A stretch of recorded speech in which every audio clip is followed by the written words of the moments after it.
এবার ফোনে আড্ডায় কিসের জন্য ডেকেছিস? এই আড্ডাটা আর ভালো লাগে না বুঝলি, আড্ডাটা চেঞ্জ করতে হবে, তাই তোরে ডেকেছি। রনিদের বাড়ির বাথরুম করে ছাদ হেবি সুন্দর, ওখানে করা হোক। রনির বাবা কত কিপটে জানিস, এ একদিন একটা লুঙ্গি পরে, আবার 10 দিন ওই লুঙ্গি জীবনে কাচবে না, সেই 10 দিন ওটা একটা না পরে। ওদের কথা বলছিস, ওদের বাড়ি গেলে যদি ছাদে বসিস, তোর বাবা বলে উঠবে আমার ছাদ ভেঙে যাবে, তখন তুই কোথায় কোথায় করা হবে তাহলে? ওই তো রনি আসতেছে।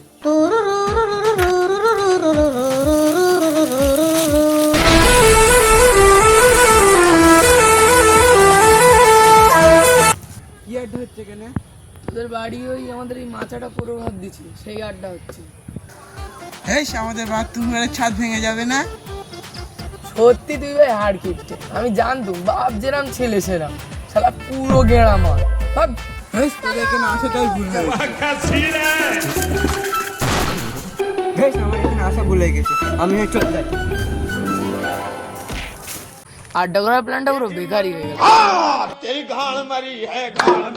যাই আমিও চলে যাই।